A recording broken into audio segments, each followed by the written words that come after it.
Hey everyone! I want to start off this video by saying I hope you all are staying healthy and safe during this chaotic time.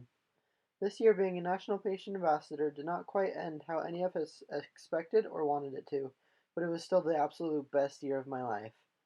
So I first want to talk about the moment this year that really changed me the most, which was when Madeline and I were attending an annual fundraiser put on by the Year of Shriners in Atlanta, Georgia. While having dinner one night, I was talking to one of my favorite people I've ever met, and his name is Dennis Davidson. Well, we were talking about my life before I was a Shriners patient, and how no matter what I did, I never felt like a quote unquote normal kid or person. I always felt like an outsider. Mr. Davidson then proceeded to tell me that I have always been as normal as everybody else in this world.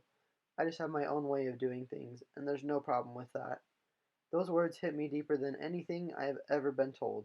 I guess I didn't realize that I still had those feelings deep down, but hearing him say that completely shattered those thoughts and feelings, and I am so grateful for him expressing that to me that night. This year I have told my story more times than I ever have about how spina bifida has affected my life, but also how Shriners Hospitals for Children greatly changed and saved my life through their world-class family-centered medical care. Through these opportunities, I have become more comfortable in my own skin, and telling people the uncomfortable, possibly embarrassing details of my life is no longer difficult for me to do, because I know that that's who I am, and I wouldn't change anything about myself. Every single event this year had its own amazing and lasting memories that made this year as great as it was.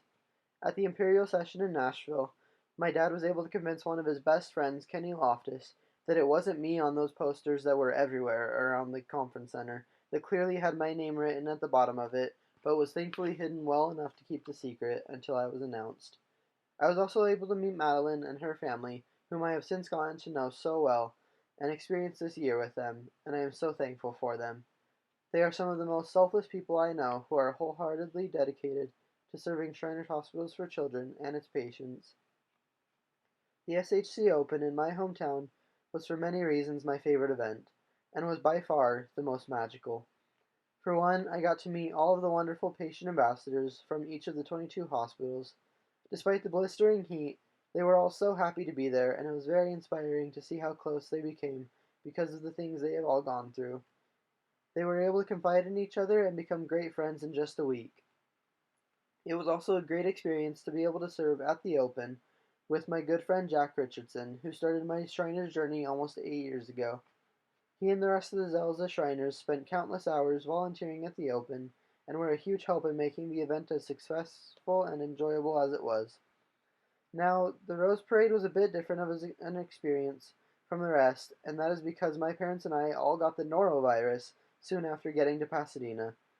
Although it prevented my dad from going to the parade and myself from going to the bowl game, it was an absolutely incredibly humbling event, as it helped me to really remember that this year wasn't all about the fun that we would have, but rather about forgetting about myself and giving back to Shriners Hospitals for Children as much as I possibly can, just as all of you Shriners, donors, and staff do for us patients on a daily basis.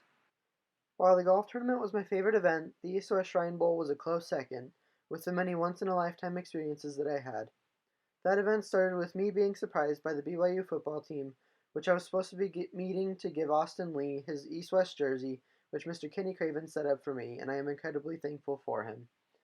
Anyways, it turned out to be an opportunity for the football team to show their appreciation for my life experiences and all that I do for Shriners Hospitals for Children as a part of their True Blue Hero program. They even gave me my own BYU football jersey with my name on the back of it. That was truly one of the best days of my life. And then to go on and see Austin play in the game among the many other very talented players was absolutely incredible. We were able to show all of the players what it's like to be in our shoes and see our struggles, which was a very inspiring moment, seeing them all gain a better understanding of the impact that Shriners Hospitals for Children has on so many young patients every day. I also found a Shriner at our hotel that was taller than Bill Bailey, which was definitely a highlight of the trip. And last but certainly not least is the College Classic, which is a very special event to me, as it was the last one I was able to attend before the pandemic suddenly and tragically shut everything down, including our year as the National Patient Ambassadors.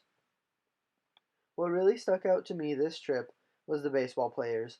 They all made an effort to make it an enjoyable time for all of us, and it was incredible seeing videos produced about the other Shriners patients who had the chance to spend a day with the teams. They made the patients feel like the superstars that they are. Oh, and the cookies were amazing. In closing, I would like to give a special thanks to Imperial Sir Jeff Souter and his lady Cheryl for choosing myself and Madeline to represent Shriners Hospitals for Children this year. They are the real reason that this year was the best, because without them, I would not be here. Thank you for everything you guys did for Madeline and I and every other Shriners patient this year. Thank you to the Imperial Divan and your ladies for making this such a special year for us and supporting us the whole way through. Thank you to Mr. Bill Bailey for all the laughs and jokes this year. But actually, the joke's on you, because I now know where you live, so you can run, but you can't hide. Thank you to the Arab Shriners for having us at the annual hospital kickoff fundraiser. It was seriously a blast. Thank you so much to Mr. Ed Stoles and the El Zariba Shriners for giving me the once-in-a-lifetime opportunity of throwing out the first pitch at a Diamondbacks game. It is something I will remember forever. Thank you to the Pasadena, California Medical Center and Aaron Hansen for making this year possible for me and giving me the best treatment and care in the world. And infinite thanks to every person involved in my Shriner story that has permanently changed my life for the better. I am forever indebted to all of you, but I hope to be able to make it up to you guys by my father and I becoming Shriners as soon as COVID allows. I cannot wait to join the greatest fraternity and brotherhood in the world. From the bottom of my heart, thank you all.